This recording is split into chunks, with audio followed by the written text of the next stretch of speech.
Hi friends, ನಾನು ರೂಪಾ ನಮ್ಮ ಸಾಧನದಿಂದ. ಸೊ ನೀವೆಲ್ಲರೂ ನಮ್ಮ ಈ ಸಾಧನ ಟೀಮ್ಗೆ ಸಬ್ಸ್ಕ್ರೈಬ್ ಆಗೋದ್ರ ಮೂಲಕ ಬ್ಯೂಟಿಫುಲ್ ವೀಡಿಯೋಸ್ಗಳನ್ನು ನೋಡ್ತಾ ಹೋಗ್ಬೋದು.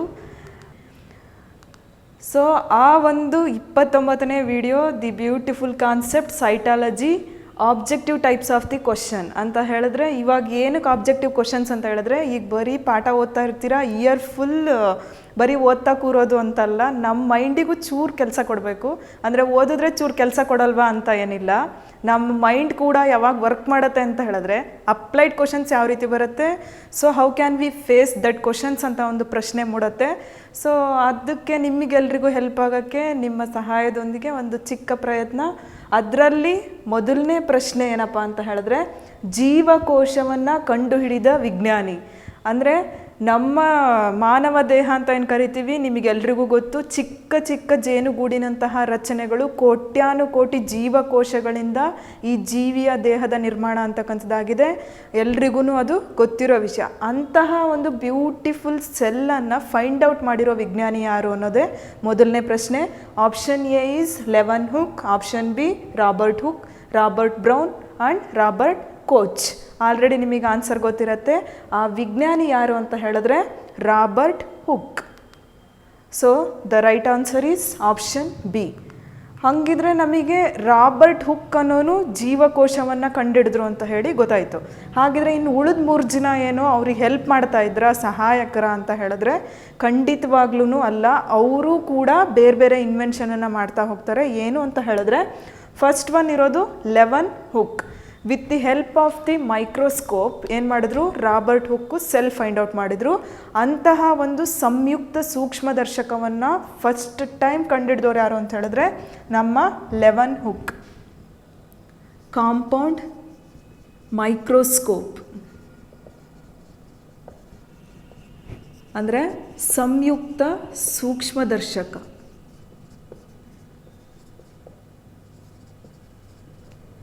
With the help of this compound microscope ಅವ್ರು ಏನು ಮಾಡ್ತಾರೆ ಅಂದರೆ, ರಾಬರ್ಟ್ ಹುಕ್ ಅವರು ಈರುಳ್ಳಿ ಸಿಪ್ಪೆಯನ್ನು ಏನು ಮಾಡ್ತಾರೆ, ತೆಗೆದು ಅದನ್ನು ಸೂಕ್ಷ್ಮವಾಗಿ ಆ ಒಂದು ಸೂಕ್ಷ್ಮ ದರ್ಶಕದಲ್ಲಿ ಇಟ್ಟು ನೋಡಿದಾಗ ಅವ್ರಿಗೇನಾಗುತ್ತೆ ಅಂತ ಹೇಳಿದ್ರೆ, ಜೇನುಗೂಡಿನಂತಹ ಕೆಲವು ರಚನೆಗಳು ಕಂಡುಬರುತ್ತೆ.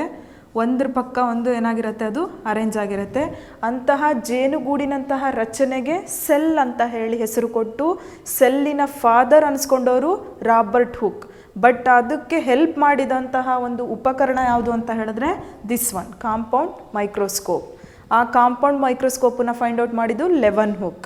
ದೆನ್ ರಾಬರ್ಟ್ ಬ್ರೌನ್ ಏನಂತ ಹೇಳಿದ್ರೆ, ನಿಮಗೆಲ್ರಿಗೂ ಗೊತ್ತು, ಜೀವಕೋಶದ ಒಳಗಡೆ ಅತ್ಯಂತ ದೊಡ್ಡ ಪೊರೆ ಸಹಿತ ಕಣದಂಗ ಮೆಂಬ್ರೇನಸ್ ಸೆಲ್ ಆರ್ಗನಲ್ ಯಾವುದು ಅಂತ ಹೇಳಿದ್ರೆ ನ್ಯೂಕ್ಲಿಯಸ್. ಏನಿದು ಚಿಕ್ಕಕ್ಕಿದೆ ಅಂತ ಚೆನ್ನಾಗಿ ಕಾಣಲಿ ಅಂತ ಬರೆದಿದ್ದಾರೆ ಅಂದರೆ ಅಲ್ಲ, ಇದು ಒಂದು ನ್ಯೂಕ್ಲಿಯಸ್ ಇದೆ ಅಂತ ಹೇಳಿದ್ರೆ ಒಳಗಡೆ ಒಂದು ನ್ಯೂಕ್ಲಿಯೋಲಸ್ನ ರಚನೆ ಇರುತ್ತೆ. ಅಂದರೆ ಇದು ಕೋಶ ಕೇಂದ್ರ. ಇದು ಏನಪ್ಪ ಅಂತ ಹೇಳಿದ್ರೆ ಕಿರುಕೋಶ ಕೇಂದ್ರ. ಈ ಒಂದು ನ್ಯೂಕ್ಲಿಯಸ್ಸನ್ನು ಫೈಂಡ್ ಔಟ್ ಮಾಡಿದಂತಹ ವಿಜ್ಞಾನಿ ಯಾರು ಅಂತ ಹೇಳಿದ್ರೆ ರಾಬರ್ಟ್ ಬ್ರೌನ್. ಈ ಥರನೂ ಕೂಡ ಕ್ವಶನ್ಸ್ ಅರೈಸ್ ಆಗುತ್ತೆ. ದಟ್ಸ್ ವೈ 4 ಆಪ್ಷನನ್ನು ನಾವು ಡಿಸ್ಕಸ್ ಮಾಡ್ತಾ ಇರೋದು. ಈ ರಾಬರ್ಟ್ ಬ್ರೌನ್ ಏನು ಮಾಡಿದ್ರು ಅಂದರೆ ನ್ಯೂಕ್ಲಿಯಸ್ಸನ್ನು ಕಂಡುಹಿಡಿದ್ರು. ಹಾಗಿದ್ರೆ ಲಾಸ್ಟ್ ರಾಬರ್ಟ್ ಕೋಚ್. ಕನ್ಫ್ಯೂಸ್ ಮಾಡೋಕ್ಕೆ ಆಪ್ಷನ್ ಕೊಟ್ಟಿದ್ದಾರೆ ಅಂತ ಅನಿಸುತ್ತೆ. ಯಾಕೆ ಅಂದರೆ Robert Hooke, Robert brown, Robert coach ಅಂತ ಹೇಳಿ. ಸೊ ಏನಂತ ಹೇಳಿದ್ರೆ, ಆ ಒಂದು ರಾಬರ್ಟ್ ಕೋಚ್ ಅನ್ನೋರು ಬ್ಯಾಕ್ಟೀರಿಯಾಲಜಿ,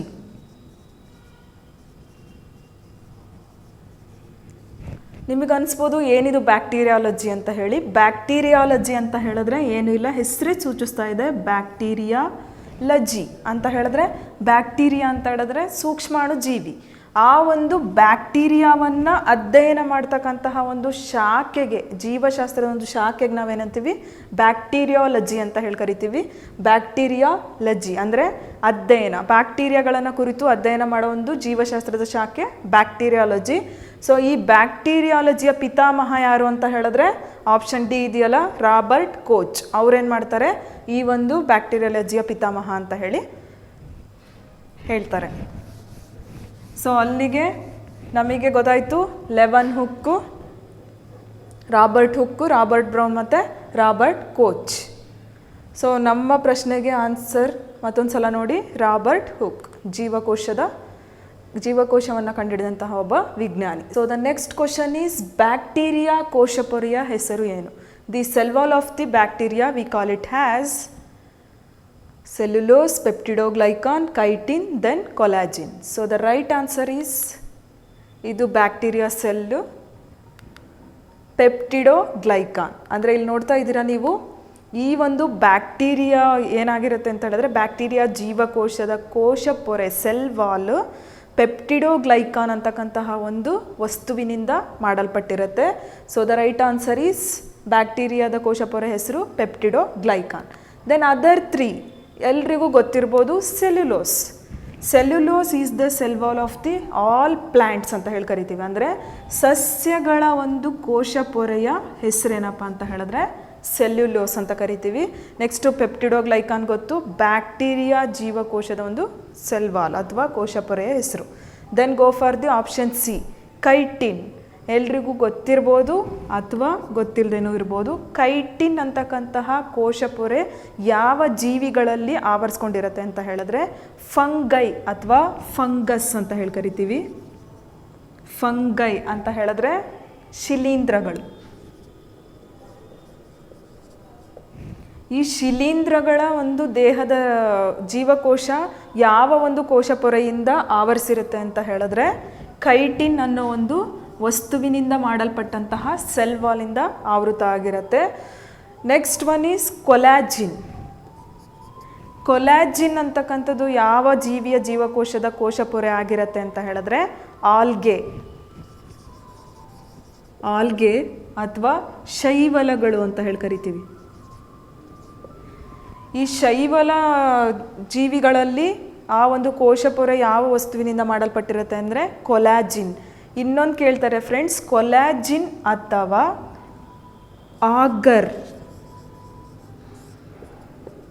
ಆ ಒಂದು ಶೈವಲಗಳು ಅಥವಾ ಆಲ್ಗೆ ಅಂತ ಏನು ಕರಿತೀವಲ್ವ, ಆ ಆಲ್ಗೆ ಅಥವಾ ಶೈವಲಗಳ ಕೋಶ ಪೊರೆ ಕೊಲಾಜಿನ್ ಅನ್ನೋ ವಸ್ತುವಿನಿಂದನೂ ಮಾಡಲ್ಪಟ್ಟಿರುತ್ತೆ. ಅದರ್ವೈಸ್ ಎಕ್ಸಾಮಲ್ಲಿ ಇನ್ನೂ ಒಂದು ಆಪ್ಷನ್ ಕೊಡ್ತಾರೆ, ಕೊಲಾಜಿನ್ ಇಲ್ಲ ಅಂತ ಹೇಳಿದ್ರೆ ಕೊಲಾಜಿನ್ ಅಥವಾ ಕೊರಾಜಿನ್ ಇಲ್ಲ ಅಂತ ಹೇಳಿದ್ರೆ ಕೇಳೋದು ಆಗರ್. ಈ ಆಗರ್ ಅನ್ನೋ ವಸ್ತುವಿನಿಂದನೂ ಕೂಡ ಆ ಒಂದು ಬ್ಯಾಕ್ಟೀರಿಯಾಗಳ ಕೋಶಪೊರೆ ಮಾಡಲ್ಪಟ್ಟಿರುತ್ತೆ.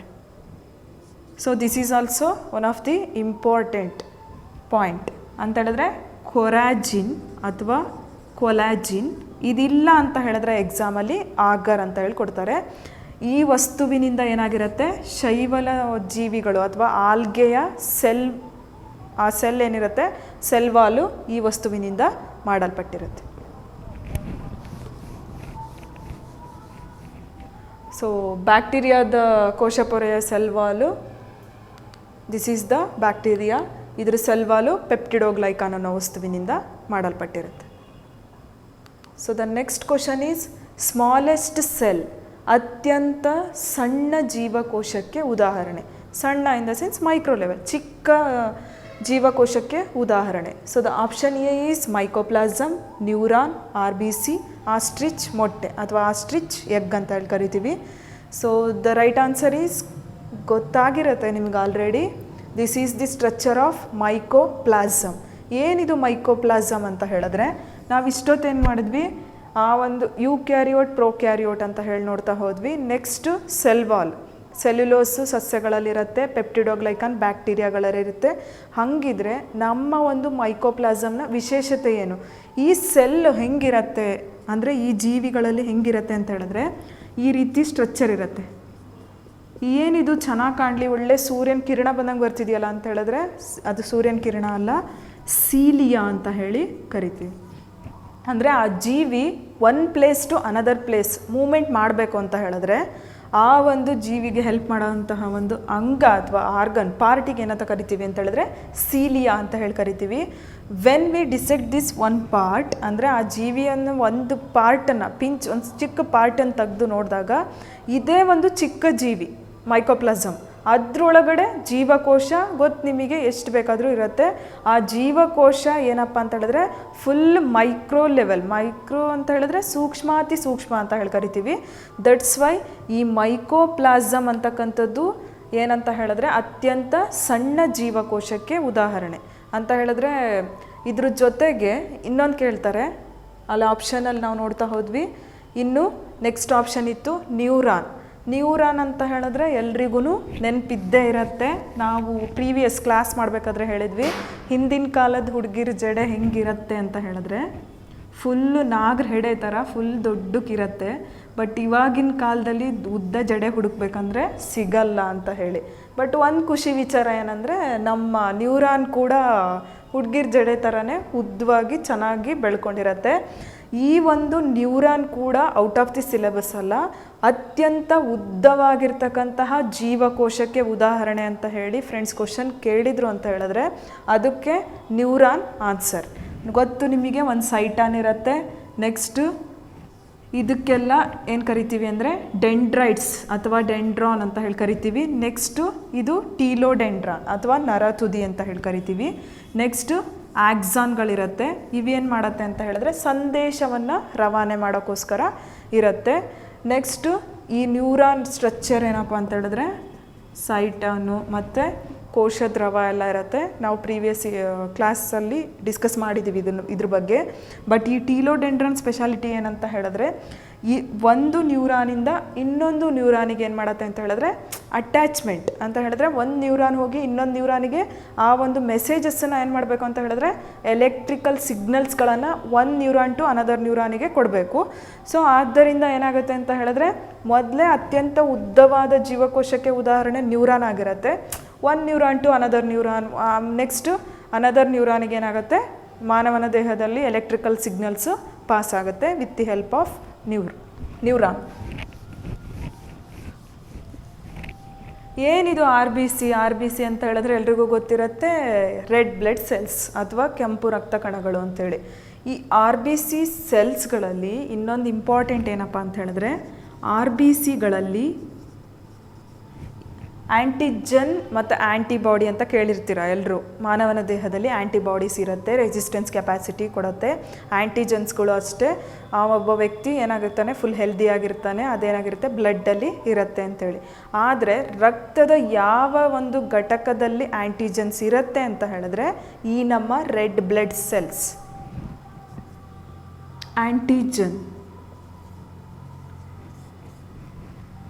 ಆ್ಯಂಟಿಜನ್ನು ನಮ್ಮ ದೇಹದ ಆರ್ ಬಿ ಸಿಗಳಲ್ಲಿರುತ್ತೆ. ಇದ್ರ ಜೊತೆ ನಾನು ಇನ್ನೊಂದು ವರ್ಡ್ ಬಳಸಿದೆ ಫ್ರೆಂಡ್ಸ್ ಅವಾಗಲೇ, ಏನಂತ ಹೇಳಿದ್ರೆ ಆ್ಯಂಟಿಬಾಡಿ ಸೆಲ್ ಪ್ರೆಸೆಂಟ್ ಇರುತ್ತೆ. ಯಾಕೆ ಅಂದರೆ ಇವಾಗ ಆ್ಯಂಟಿಜನ್ ಒಂದೇ ಕೇಳ್ತಾರೆ ಎಕ್ಸಾಮಲ್ಲಿ, it may be antibody cell ಇರುತ್ತೆ ಅಂತಲೂ ಕೇಳ್ಬೋದು. ನೆನ್ಪಿಟ್ಕೋಬೇಕು, ಪ್ಲೇಟ್ಲೆಟ್ಸ್ ಅಥವಾ ಕಿರುತಟ್ಟೆಗಳು ಅಂತ ಹೇಳಿ ಕರಿತೀವಿ. ಅಂದರೆ ಕೆಂಪು ರಕ್ತ ಕಣಗಳಲ್ಲಿ ಏನಾಗುತ್ತೆ ಅಂತ ಹೇಳಿದ್ರೆ ಆ್ಯಂಟಿಜನ್ ಪ್ರೆಸೆಂಟ್ ಇರುತ್ತೆ, ಆದರೆ ಕಿರುತಟ್ಟೆಗಳು ಅಥವಾ ಪ್ಲೇಟ್ಲೆಟ್ಸಲ್ಲಿ ಆ್ಯಂಟಿಬಾಡೀಸು ಪ್ರೆಸೆಂಟ್ ಇರುತ್ತೆ. ನೆಕ್ಸ್ಟ್ ಒನ್ ಈಸ್ ಆಸ್ಟ್ರಿಚ್ ಮೊಟ್ಟೆ. ಇದು ಕೂಡ ಔಟ್ ಆಫ್ ದಿ ಸಿಲೆಬಸ್ ಅಂದರೆ ಖಂಡಿತವಾಗ್ಲೂ ಇಲ್ಲ. ಈ ಒಂದು ಆಸ್ಟ್ರಿಚ್ ಮೊಟ್ಟೆ ಏನಪ್ಪ ಅಂತ ಹೇಳಿದ್ರೆ good example for the dead opposite to the ಮೈಕೋಷನ್. ದಟ್ ಒನ್ ಅತ್ಯಂತ ಸಣ್ಣ ಜೀವಕೋಶಕ್ಕೆ ಉದಾಹರಣೆ ಮೈಕೋಪ್ಲಾಸಮ್, ಗೊತ್ತಾಯಿತು. ನೆಕ್ಸ್ಟು ಅತ್ಯಂತ ಉದ್ದವಾಗಿರ್ತಕ್ಕಂಥ ಜೀವಕೋಶಕ್ಕೆ ಉದಾಹರಣೆ ನ್ಯೂರಾನ್, ಗೊತ್ತಾಯಿತು. ನೆಕ್ಸ್ಟ್ ಆರ್ ಬಿ ಸಿನಲ್ಲಿ ಆ್ಯಂಟಿಜನ್ ಇರುತ್ತೆ, ಗೊತ್ತಾಯಿತು. ನೆಕ್ಸ್ಟ್ ಒನ್ ಆಸ್ಟ್ರಿಚ್ ಮೊಟ್ಟೆ.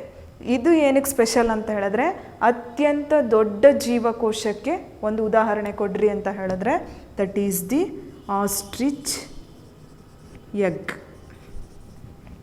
ಅಂತ ಹೇಳಿದ್ರೆ ಅತ್ಯಂತ ಚಿಕ್ಕ ಮೈಕೋಪ್ಲಾಸಮು, ಅತ್ಯಂತ ಉದ್ದವಾಗಿರೋ ಜೀವಕೋಶಕ್ಕೆ ಉದಾಹರಣೆ ನ್ಯೂರಾನು, ದೆನ್ ಅತ್ಯಂತ ದೊಡ್ಡ ಜೀವಕೋಶಕ್ಕೆ ಉದಾಹರಣೆ ಆಸ್ಟ್ರಿಚ್ ಎಗ್. ಸೊ ನಮ್ಮ ಪ್ರಶ್ನೆಗೆ ಆನ್ಸರ್ ನಿಮಗೆಲ್ಲ ಗೊತ್ತು, mycoplasma. So the next question is mitochondria ಎಂಬ ಪದ ಪರಿಚಯಿಸಿದಂತಹ ವಿಜ್ಞಾನಿ ಯಾರು? ಏನಿದು ಪದ ಪರಿಚಯಿಸಿದವ್ರು ಬೇರೆ ಕಂಡುಹಿಡಿದವ್ರು ಬೇರೆನಾ ಅಂತ ಹೇಳಿದ್ರೆ ಎಕ್ಸಾಕ್ಟ್ಲಿ ಹೌದು. ಸೊ ನಮ್ಮ ಈ ಸೆಲ್ ಗೊತ್ತು ನಿಮಗೆ, ಒಂದು ಸೆಲ್ ಸ್ಟ್ರಕ್ಚರು, ನೆಕ್ಸ್ಟ್ ಮಧ್ಯದಲ್ಲಿ ಒಂದು ನ್ಯೂಕ್ಲಿಯಸ್ ಇರುತ್ತೆ, ದೆನ್ ಇಲ್ಲೆಲ್ಲ ಏನಾಗುತ್ತೆ ಕೋಶ ದ್ರವ ತುಂಬಿಕೊಂಡಿರುತ್ತೆ, ಇಲ್ಲೆಲ್ಲ ಕೂಡ ಸೆಲ್ ಆರ್ಗನಲ್ಸ್ ಇರುತ್ತೆ ಅಂತ ಹೇಳಿದ್ರೆ ಕಣದಂಗಗಳು ಅಂತ ಹೇಳಿ ಕರಿತೀವಿ. ಅದರಲ್ಲಿ ಪ್ರೆಸೆಂಟ್ ಇರ್ತಕ್ಕಂತಹ ಒಂದು ಕಣದಂಗ ಏನಪ್ಪ ಅಂತ ಹೇಳಿದ್ರೆ mitochondria, power house of the cell ಅಂತ ಹೇಳಿ ಕರಿತೀವಿ. ಹಾಗೆ ಇದೊಂದು ಸ್ಟ್ರಕ್ಚರ್ ಇದೆ, ಈ ಸ್ಟ್ರಕ್ಚರಿಗೆ ನಾವು ಏನಂತ ಹೆಸರು ಕೊಡಬೇಕು ಅಂತ ಹೇಳಿದ್ರೆ ಮೈಟೋಕಾಂಡ್ರಿಯಾ. ನೀವೆಲ್ಲ ಕೊಡೋದಲ್ಲ, ಅದು ಒಬ್ಬ ಸೈಂಟಿಸ್ಟ್ ಬರ್ತಾರೆ. ಆ ಸೈಂಟಿಸ್ಟು ಈ ರೀತಿಯ ಒಂದು ರಚನೆಗೆ, ಇವಾಗ ನಾವು ಆವಾಗಲೇ ಮಾತಾಡಿದ್ವಿ ರಾಬರ್ಟ್ ಬ್ರೌನ್, ಇಲ್ಲಿ ದೊಡ್ಡ ಕಾಣಿಸ್ತಾ ಇತ್ತು ಪೊರೆ ಸಹಿತ ಕಣದಂಗ ನ್ಯೂಕ್ಲಿಯಸ್. ಅವನೇನು ಮಾಡ್ದ, ಇದಕ್ಕೆ ನ್ಯೂಕ್ಲಿಯಸ್ ಅಂತ ಹೇಳಿ ಹೆಸರು ಕೊಟ್ಟ. ಯಾರು? Robert brown. ಈ ಒಂದು ಸ್ಟ್ರಕ್ಚರ್ ಈ ರೀತಿ ಕಾಣಿಸ್ತಾ ಇದೆಯಲ್ಲ, ಈ ಒಂದು ರಚನೆಗೆ ನಾವು ಏನು ಹೆಸರು ಕೊಡಬೇಕು ಅಂತ ಹೇಳಿ ಮೈಟೋಕಾಂಡ್ರಿಯಾ ಅನ್ನೋ ಹೆಸರನ್ನ ಕೊಡ್ತಾರೆ. ನಮ್ಮ ಪ್ರಶ್ನೆ ಅದೇ ಇವಾಗ, ಈ ರಚನೆಗೆ ಮೈಟೋಕಾಂಡ್ರಿಯಾ ಅಂತ ಹೇಳಿ ಹೆಸರು ಕೊಟ್ಟಂತಹ ವಿಜ್ಞಾನಿ ಯಾರು ಅಂತ ಹೇಳಿ. Kolliker, Carl Benda, Altmann, then last one is Schimper ಅಂತ ಹೇಳಿದೆ. So the right answer is this one. ಯಾರಿರ್ಬೋದು ಇವರು ಅಂತ ಹೇಳಿದ್ರೆ ಕಾರ್ಲ್ ಬೆಂಡಾ. ಈ ಕಾರ್ಲ್ ಬೆಂಡಾ ಅಂತಕ್ಕಂತಹ ಈ ಸೈಂಟಿಸ್ಟ್ ಏನು ಮಾಡ್ತಾರೆ, ಈ ರೀತಿಯ ಒಂದು ರಚನೆಗೆ ಅಥವಾ ಪೊರೆ ಸಹಿತ ಕಣದಂಗಕ್ಕೆ ಇದು ಒಂದು ಏನು powerhouse of the cell, ಶಕ್ತಿ ಉತ್ಪಾದನಾ ಕೇಂದ್ರ ಅಂತ ಹೇಳಿ ಇದಕ್ಕೆ ಮೈಟೋಕಾಂಡ್ರಿಯಾ ಅಂತ ಕರೀತಾರೆ ಅಂತ ಹೆಸರು ಕೊಟ್ಟವರು ಕಾರ್ಲ್ ಬೆಂಡಾ.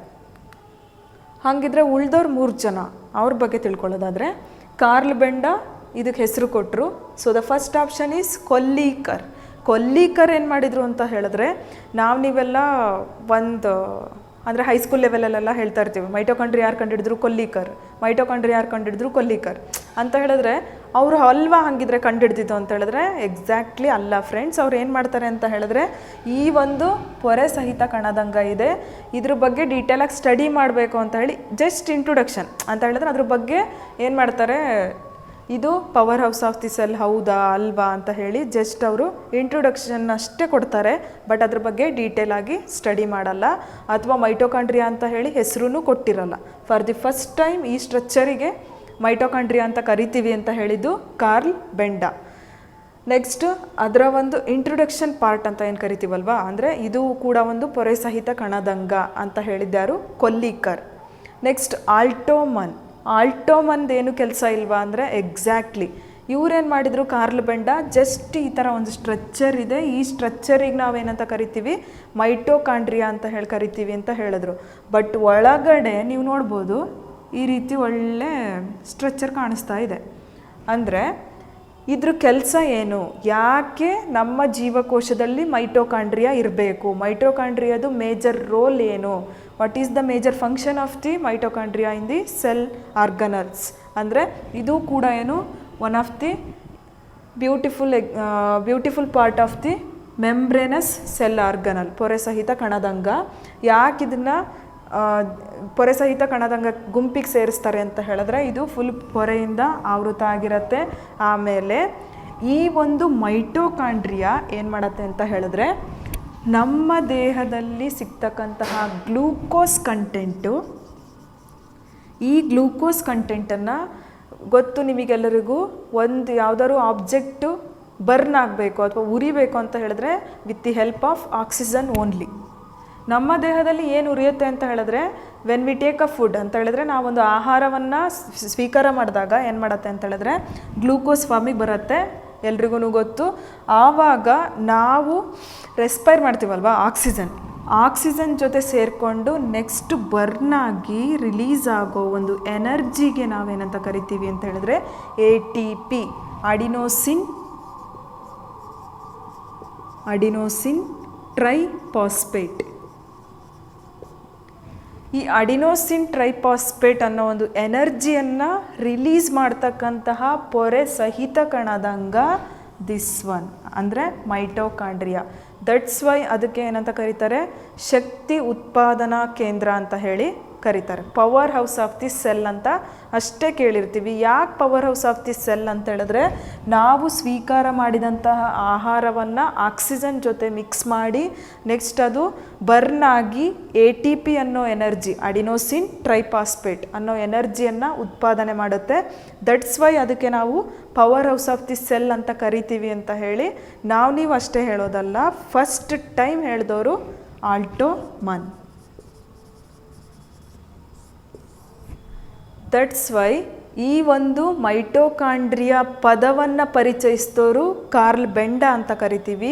ಬಟ್ ಮೈಟೋಕಾಂಡ್ರಿಯಾವನ್ನು ಕಂಡುಹಿಡಿದು ಮೈಟೋಕಾಂಡ್ರಿಯಾದ ಪಿತಾಮಹ ಅನ್ನಿಸ್ಕೊಂಡವ್ರು ಯಾರಪ್ಪ ಅಂದರೆ ದಿಸ್ ಪರ್ಸನ್, ಆಲ್ಟೋಮನ್. ನೆಕ್ಸ್ಟ್ ಒನ್ನಲ್ಲಿ ಆಪ್ಷನ್ ಡಿ ಕಾಣಿಸ್ತಾ ಇದೆ ನಿಮಗೆ, ಸ್ಕಿಂಫರ್ ಅಂತ ಹೇಳಿ.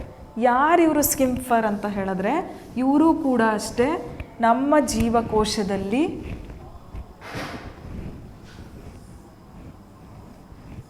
ನ್ಯೂಕ್ಲಿಯಸ್ ಇದೆ. ನಮ್ಮ ಜೀವಕೋಶದಲ್ಲಿ ಮತ್ತೆ ಈ ರೀತಿ ರಚನೆಗಳು ಕಂಡುಬರುತ್ತೆ.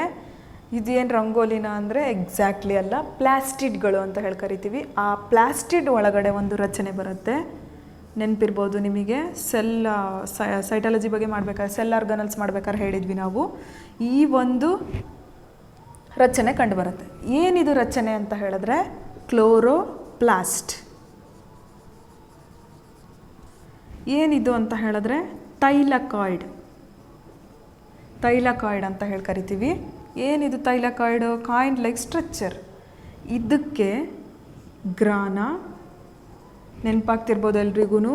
ನೆಕ್ಸ್ಟ್ ಇಲ್ಲಿ ಖಾಲಿ ಸ್ಪೇಸ್ ಸ್ಟ್ರೋಮಾ. ಅಂದರೆ ಗ್ರಾನ ಭಾಗದಲ್ಲಿ ಏನಾಗುತ್ತೆ, ಫೋಟೋಸಿಂಥಸಿಸ್ ದ್ವಿತೀಯ ಸಂಶ್ಲೇಷಣೆ, ಬೆಳಕು ಅವಲಂಬಿತ ಕ್ರಿಯೆ ಎಲ್ಲಿ ನಡೆಯುತ್ತೆ? ಗ್ರಾನ ಭಾಗದಲ್ಲಿ ನಡೆಯುತ್ತೆ. ಸ್ಟ್ರೋಮಾ ಅಂದರೆ ಈ ಥೈಲಕಾಯ್ಡ್ ಅರೇಂಜ್ಮೆಂಟ್ ಇದೆಯಲ್ಲ, ಸುತ್ತ ಜಾಗವನ್ನು ಸ್ಟ್ರೋಮಾ ಅಂತ ಹೇಳಿ ಕರಿತೀವಿ. ಅಲ್ಲೇನಾಗುತ್ತೆ ಅಂದರೆ ಫುಡ್ ಸ್ಟೋರೇಜ್ ಆಗುತ್ತೆ. ಸ್ಟ್ರೋಮಾದೇನು ಕೆಲಸ ಇಲ್ವಾ ಅಂತ ಹೇಳಿದ್ರೆ, ಈ ಒಂದು ಲೈಟ್ ಡಿಪೆಂಡೆಂಟ್ ರಿಯಾಕ್ಷನ್ ಎಲ್ಲಿ ನಡೆಯುತ್ತೆ? ಗ್ರಾನದಲ್ಲಿ ನಡೆಯುತ್ತೆ. ಫುಡ್ ಏನೋ ತಯಾರಾಯಿತು, ಆ ಒಂದು ಫುಡ್ಡನ್ನು ಸ್ಟೋರ್ ಮಾಡಿ ಇಟ್ಕೊಳ್ಳೋರು. ಇವಾಗೇನೋ ಫುಡ್ ರೆಡಿ ಆಯಿತು ತಿಂದ್ವಿ ಅಂತ ಹೇಳಿದ್ರೆ ಇಲ್ಲ, ನೆಕ್ಸ್ಟು ಮಧ್ಯಾಹ್ನಕ್ಕೆ. ಅದೇ ರೀತಿ ಪ್ಲ್ಯಾಂಟ್ಸ್ಗಳಲ್ಲೂ ಕೂಡ ಏನಾಗುತ್ತೆ, ಇಷ್ಟು ಆಹಾರ ಬೇಕಾಗ್ತಾ ಇರುತ್ತೆ. ಅದನ್ನು ಒಂದೇ ಸಲಕ್ಕೆ ತಿಂದು ವರ್ಷಗಟ್ಟಲೆ ಉಪವಾಸ ಇರಲ್ಲ ಪ್ಲ್ಯಾಂಟ್. ಬಟ್ ಫುಡ್ಡನ್ನು ಅದು ಕೂಡ ಜಾಣ ಮರಿ ಥರ ಸ್ಟೋರ್ ಮಾಡಿ ಇಟ್ಕೊಂಡಿರುತ್ತೆ. ಎಲ್ಲಿ ಅಂತ ಹೇಳಿದ್ರೆ ಸ್ಟ್ರೋಮಾ ಭಾಗದಲ್ಲಿ ಅದು ಸಂಗ್ರಹಣೆ ಮಾಡಿಟ್ಕೊಂಡಿರುತ್ತೆ. ಇಷ್ಟು ಡೀಟೇಲ್ಸನ್ನು ಕೊಟ್ಟಂತಹ ವಿಜ್ಞಾನಿ ಯಾರು ಅಂದರೆ, ನಮಗೆಲ್ಲ ಆಪ್ಷನ್ ಡಿ ಇದೆಯಲ್ವಾ, ಸ್ಕಿಂಫರ್. ಆ ಪರ್ಸನ್ ಏನು ಮಾಡ್ತಾರೆ ಅಂತ ಹೇಳಿದ್ರೆ, ಈ ಕ್ಲೋರೋಪ್ಲಾಸ್ಟ್ನಲ್ಲಿರ್ತಕ್ಕಂತಹ ಲೈಟ್ ಡಿಪೆಂಡೆಂಟ್ ರಿಯಾಕ್ಷನ್ ಗ್ರಾನ ಭಾಗದಲ್ಲಿ ನಡೆಯುತ್ತೆ. ಬೆಳಕು ಅವಲಂಬಿಸಿದ ಕ್ರಿಯೆ. ಬೆಳಕನ್ನು ಅವಲಂಬಿಸದೇ ಇರ್ತಕ್ಕಂತಹ ಕ್ರಿಯೆ ಎಲ್ಲಿ ನಡೆಯುತ್ತೆ? ಸ್ಟ್ರೋಮಾದಲ್ಲಿ ನಡೆಯುತ್ತೆ ಅಂಥೇಳಿ ಫಾರ್ ದಿ ಫಸ್ಟ್ ಟೈಮ್ ನಮಗೆಲ್ಲ ಡೀಟೇಲ್ ಆಗಿ ಹೇಳ್ಕೊಟ್ಟಂಥ ವಿಜ್ಞಾನಿ ಸ್ಕಿಂಫರ್. ಇದು ಕೂಡ ಅಷ್ಟೇ, ಕ್ಲೋರೋಪ್ಲಾಸ್ಟು ಪೊರೆ ಸಹಿತ ಕಣದಂಗ, membranous cell organelle. This one also membranous cell organelle, mitochondria. Then nucleus also membranous cell organelle.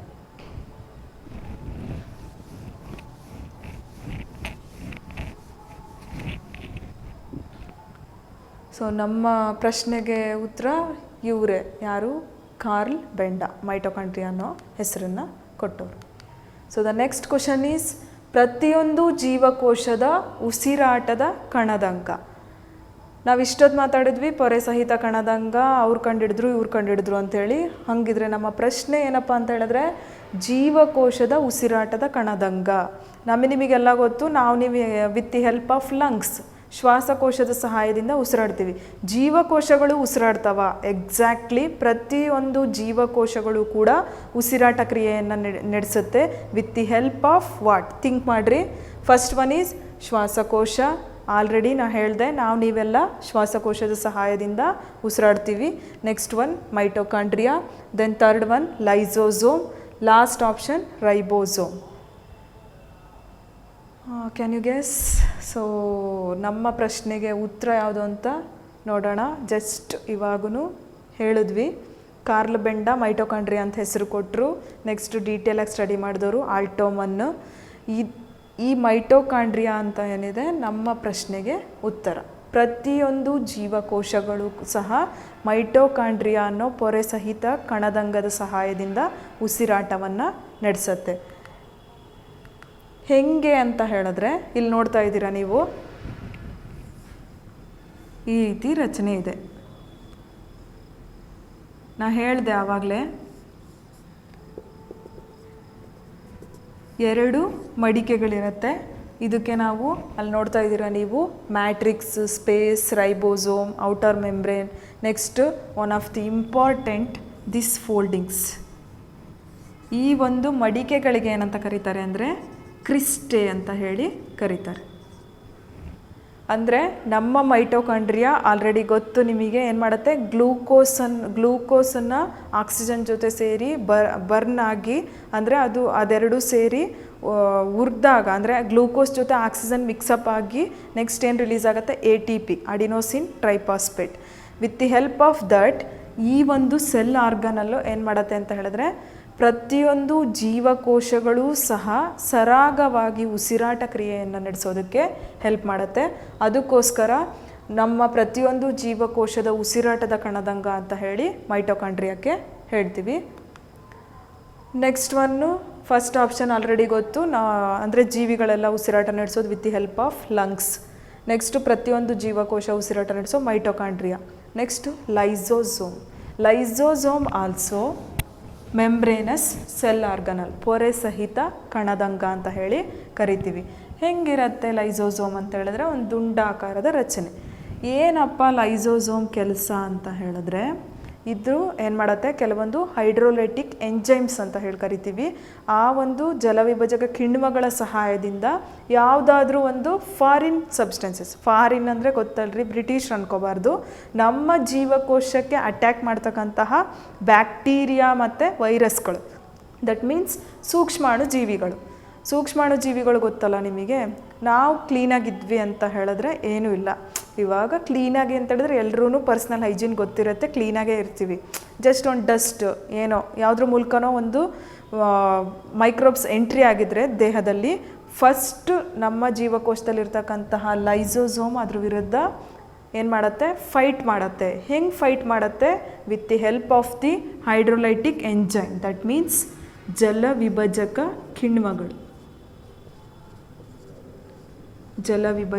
ಕಿಣ್ವ.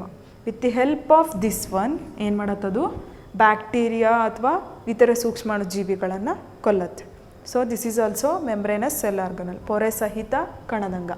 ನೆಕ್ಸ್ಟ್ ಒನ್ ರೈಬೋಸೋಮ್ ಕೂಡ ಅಷ್ಟೇ. ರೈಬೋಸೋಮು ಹಿಂಗಿರುತ್ತೆ. ಏನಿದು ಕಪ್ ಆ್ಯಂಡ್ ಸಾಸರ್ ಥರ ಇದೆ, ಉಲ್ಟಾ ಇದೆ ಅಂತ ಹೇಳಿದ್ರೆ ಹಿಂಗಿರುತ್ತೆ ರೈಬೋಸೋಮು. ಅಂದರೆ ಒಂದು ಸಾಸರ್ ಇದೆ, ಮೇಲ್ಗಡೆ ಒಂದು ಕಪ್ಪಿಟ್ಟಿದ್ದೀವಿ ಅಂತ ಹೇಳಿದ್ರೆ ಅಲ್ಲ. ಆ ಒಂದು ರೈಬೋಸೋಮ್ ಕೂಡ ಏನಾಗುತ್ತೆ ಅಂತ ಹೇಳಿದ್ರೆ ನಮ್ಮ ದೇಹದಲ್ಲಿ ಶಕ್ತಿ ಉತ್ಪಾದನೆಗೆ ಬೇಕಾದಂತಹ ಪ್ರೋಟೀನ್ಸು ಅದೆಲ್ಲದನ್ನು ಕೂಡ ಏನು ಮಾಡುತ್ತೆ, ನಮಗೆ ದೊರಕಿಸಿ ಕೊಡುತ್ತೆ.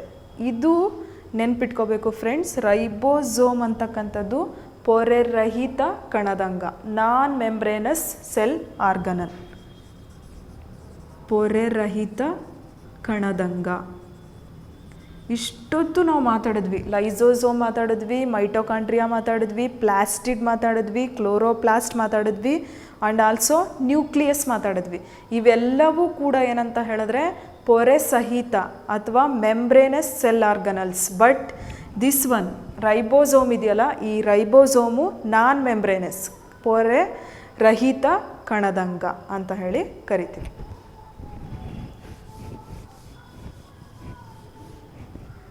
ಸೊ ಪ್ರತಿಯೊಂದು ಜೀವಕೋಶ ನಮ್ಮ ಮೈಟೋಕಾಂಡ್ರಿಯಾದ ಹೆಲ್ಪಿನ ಉಸಿರಾಟ ಕ್ರಿಯೆಯನ್ನು ನಡೆಸುತ್ತೆ.